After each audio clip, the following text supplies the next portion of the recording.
one question I got asked recently is, Jace, what is good to pick up, or what is happening in the Scarlet and Violet era? We know that Pokemon Sword and Shield is going crazy, with a lot of the booster boxes reaching new heights, and a lot of the big top alt art cards going crazy. Now, we're about to come into a new set in a month's time, which is going to be Twilight Masquerade in the Scarlet and Violet era. We've already had fantastic holiday sets with Palais and Fates and 151. We've also had really bad sets as well, like Scarlet and Violet base. I'm reading the comments, and from what I've seen from other people saying in the streams, it's like, Jace, you know, I do feel like that there is a ton of Scarlet and Violet era product around. Yes, there may be great sets, but I just really don't see these booster boxes from these sets going absolutely crazy once they're out of print in 2-3 years time. They will, but it's going to be a little bit different. We're going to talk about it. Right, Scarlet and Violet era booster boxes. I would say right now is a fantastic time to pick up some of them. Now, don't forget, some of these sets have been out a year or over a year already, like Scarlet and Violet base and Power Layer Evolved. And, you know, Obsidian Flames is getting older as well. It's quite crazy, right? It's quite crazy. You know, we've had Temporal Forces already released this year, which has kind of had a bit of a mixed, you know, reaction and, you know, people's feelings on the set. Pull rates are super tough, but there is expensive cards in the set. There is less of the product around, or less printing of that product, than any of the other Scarlet and Violet era sets. Don't forget, they cranked it up going into Scarlet and Violet because of what happened in Sword and Shield. Then they realised, hang on a minute, there's a ton of product out there, it's not shifting, let's rein it in a bit, which is fine, you know, and that's just the way it goes, right? So today we're going to take a look at the Scarlet and Violet era sets, and the booster boxes, and ETBs of course, because we've got Palais and Fate and 151 to talk about, but what is really going on, and I'll let you know my thoughts on where they stand now, and where do I see them going in the future. Let's jump in. Right, we're starting things off with Scarlet and Violet base. Of course, we're going to start off with the base set. This set is, in my opinion, pretty poor. You know, let's be fair. I do feel like it is a better base set than Sword and Shield base. As in, it's more fun to open. I feel like there's a lot more better looking cards in the set. And overall, the pull rates are a lot better as well. However, there's just not a lot of value in it. There just isn't. Booster boxes at the moment, as you can see, are $90. We go back, and this has been over a year. It is still pretty cheap. It's not the cheapest it's ever been, but it is still relatively cheap. When we look at like booster boxes of this over here in the UK, I mean, some places were selling them on sale for 85, 90 a box.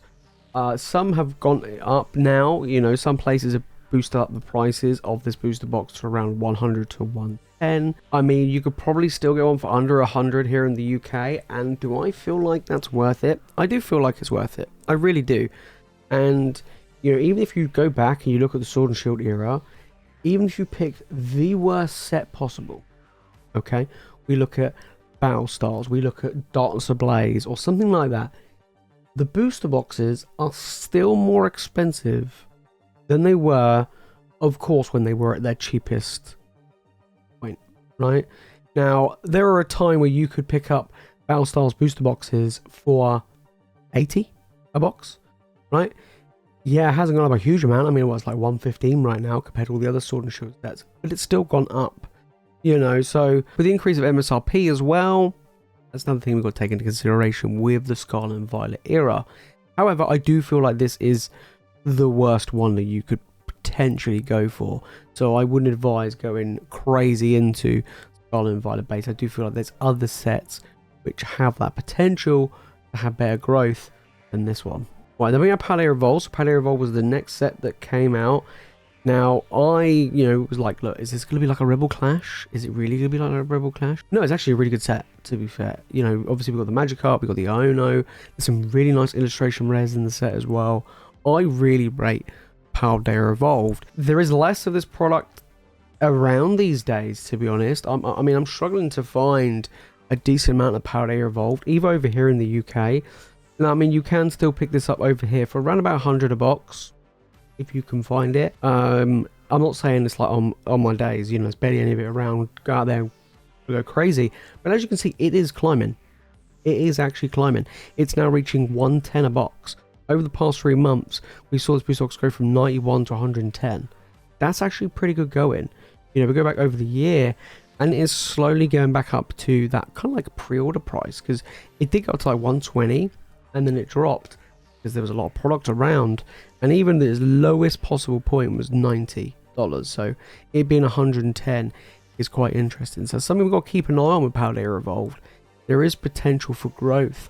Now we are still, we're not even halfway through like the generation, the era at the moment. We're coming into Twilight Masquerade.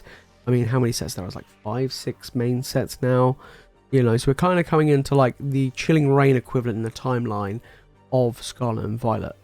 Okay, so if you look back at Sword and Shield, those first few sets, I mean, they're not very good, let's be honest. Until we start getting into the alt arts, Chilling Reign, stuff like that, things started picking up pace.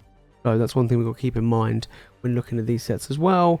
And I would argue it's the same in Sun and Moon. If you go back to the earlier Sun and Moon sets, none of them really did well, in the long term.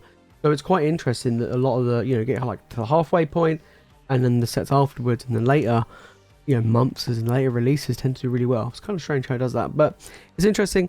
But Paldea Evolved is doing really well, so we've got to keep an eye on this one. Okay, Obsidian Flames. Obsidian Flames is a weird one because it is quite pricey over here in the UK. I mean, there's a lot of places selling this for like 100, 110, 115. And to me, this feels like a Darkness Ablaze all over again. It really, really does. I mean, it's more fun to open than Darkness Ablaze, definitely. Some beautiful Charizard arts that you can pull in this set. And some nice illustration, special illustration. I do like the Pidgey line of evolution cards. That's really cool as well. But that's about it for Obsidian Flames. It's a smallish set to get the pulls. Not that difficult. $100 for this box. We go back over the year since this release. And you know what? It is actually higher. Not the highest, because it went up to like 107, but it's definitely higher. I don't know where I would rank this. Kind of like middle-ish of the road out of all the other sets so far. So far. So it's one of these things which I think all of these are great to open right now. Like, they're such cheap price to crack open and just have fun. But yeah, I just feel like Obsidian Flames doesn't quite do it for me. So I would have to, say, maybe you can grab like 1 or 2, but I probably wouldn't go that crazy. But we'll have to see. Charizard sets, as a rule, tend to do pretty well. But yeah, Darkness Ablaze didn't. Right, we're going to 151. 151, of course, absolute juggernaut, absolute powerhouse. So many people, I've seen it time and time again, they're like, is this going to be the Scarlet and Violet era version of Evolving Skies? I honestly would say yes, if it had a booster box. If this set had a booster box, then I would say that it would be very similar to Evolving Skies. But it doesn't. It is a holiday set. It is very, unfortunately, limited, I think, in its growth compared to a booster box, because of stuff like it's limited to like ETBs and things like that. And which particular product would you say is really good, worth getting, a 151? We look at Celebrations. We go back and look at Celebrations, and back then when Celebrations came out, it was like, this is an incredible set. It sold incredibly well. Everybody loved it. There were certain products which were just absolute home runs. Celebration UPC, and even the Pokemon Center ETBs. And then you obviously had the ETBs, the normal ETBs as well, and you had loads of other little products, right? This set was so heavily printed, and so much of the product was open as well, that the single card prices didn't really hold up very well. And not only that, the actual sealed product hasn't really done much. I mean, alright, the ETBs have crept up a little bit. They're around about, what, like $75, $80. You look at the Pokemon Center, ETBs. Okay, they went up a little bit. And then you look at the UPC, I mean, it shot massively from its retail price, and it was so small quantities available. It's just stayed at that 350, roughly, and in fact, it's actually dropped. It's just hasn't really done much. I'm not saying that 151 will go the same, but that's something we've got to keep an eye on, I do feel like 151 is very good. It is very good. And I think we kind of have to compare it to other holiday sets rather than comparing it to a main set, because having a booster box really does help. So let's take a look at this. So we're looking, this is just the normal ETB. This is approaching $60. It is getting harder and harder to get hold of 151. I mean, over here in the UK, it is getting harder.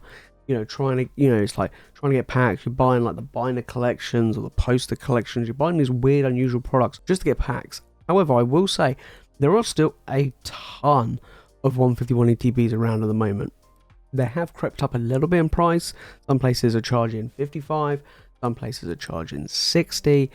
You know, it's just gone up a little bit, but they're still readily available. Take the UPC.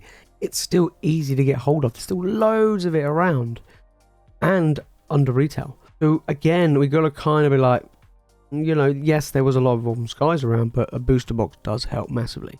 I do feel like we could have a kind of like a Hidden Fates / Shining Legends type holiday set. Obviously, Hidden Fates was heavily printed, but the ETB did very well. We also got to realize in those sets, you only really had the ETB, whereas at 151, you got the ETB, Pokemon Center ETB, and on top of that, you got the UPC, which is going to be the best product moving forward. I would actually say the Pokemon Center one will probably be the best one to go for, but it'd be interesting to see. This is still a great set if you do want to collect and buy and invest and everything, just because of the nostalgia, and that will do very well in the long run, but I wouldn't say this is Evolving Skies. Alright, on to Paradox Rift. This set is, well, I mean, as you can see from the chart, it is climbing. It is an interesting set. It was actually the cheapest, one of the cheapest booster boxes in the Scarlet and Violet era, actually, to be fair. It did actually drop quite a bit. You know, we're looking around just under $90 or $90, and it is slowly ticking up towards that $100 mark. Now, there are fantastic artworks in this set and beautiful illustration rares, but to be perfectly honest, again, this kind of feels like a bit like Obsidian. It's kind of like in the middle, you know what I mean? Like, so far, you know, I would say it's probably about in the middle. I like the set, actually. I think there's some beautiful cards in it, and I actually do rate it. Pull rates are okay. Not the greatest, but they're okay. But still, I do feel like Paradox Rift, there's a lot of it around. There's just loads. Even over here, you can pick them up for $100 quite comfortably.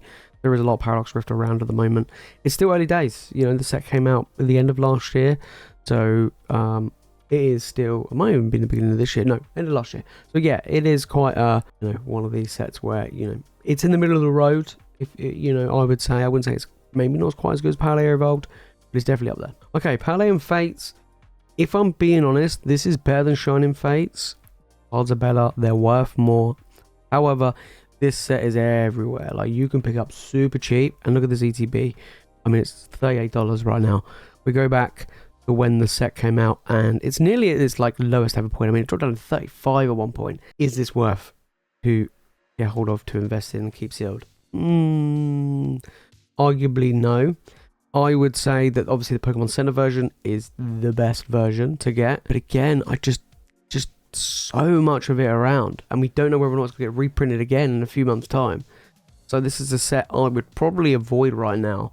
You keep sealed, have fun, crack into it. I absolutely love opening this set. This set is so much fun to open. I love the Shining sets, from Hidden Fates to Shining Fates to this set.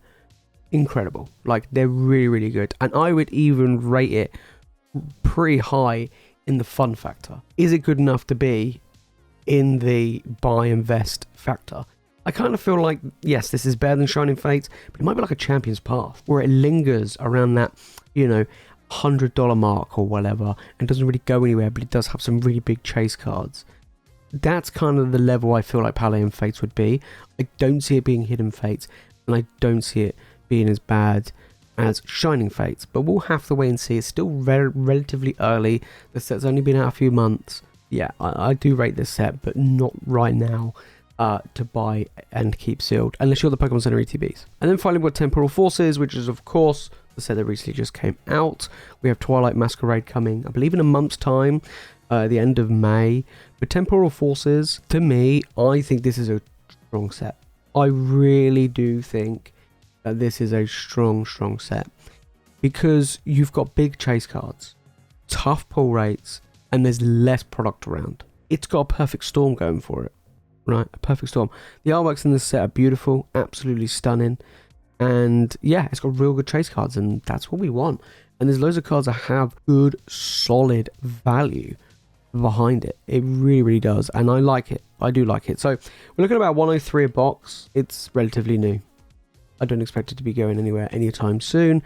In fact, I probably expect it to go probably around about 100, to be honest, like all the others. I mean, if you want to pick this up over here in the UK, you could probably pick this up for around about 100, 105, something like that. Great product. Tough pull rate, so if you are going to crack into it, it is tough. I'm not even going to sugarcoat it.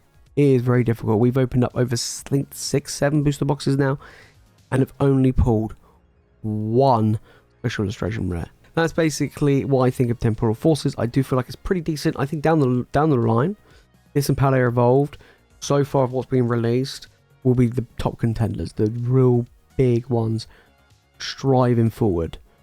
But we'll have to wait and see. There you have it, guys. That is my thoughts on the Scarlet and Violet era right now. I do feel like there are some potential sets that can really climb. You know, as we saw, Paldea Evolved already is on the rise. Temporal Forces has that, I think, to come in the future as well. But it'll be interesting to see. A lot of these sets have been over a year old now. Less product available. You know, things like that. One thing with Paldea Evolved is quite interesting is the fact is I notice there's less or barely any of it in supplemental products. I've been opening up things like, you know, collection boxes and tins and even the Iono boxes. There's no Paldea Evolved. I'm like, where is all this product? Where? You know, there's all the other sets, but just no Paldea Evolved. Seems really bizarre to me. There's one thing we've got to keep in mind about Paldea Evolved moving forward. But yeah, I think 151, of course, it is an absolute juggernaut. But I think because it is a holiday set, you know, you're not going to see ETBs reaching Evolving Skies booster box levels. You're just not.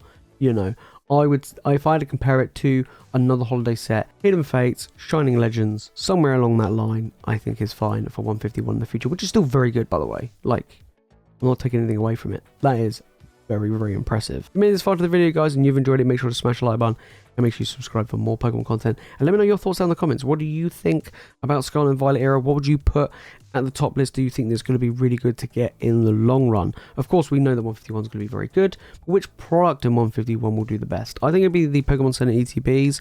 Same with Paldea and Fates. I don't think the regular ETBs will do as well. But yeah, I think booster boxes wise, Paldea Evolved, Temporal Forces, I think those are the two at the moment that I think we should keep an eye on, especially Paldea Evolved, because as we saw, it is on the uptick. If you want to know how I've ranked the Sword and Shield era sets to invest in 2024, because prices are going up, then make sure to click the video on screen right now. And if you watch more Pokemon content, guys, you know what to do. Make sure to hit that subscribe button. Alright, guys, that's it from me in this video. As always, you guys are legends, and I'll see you all in the next one.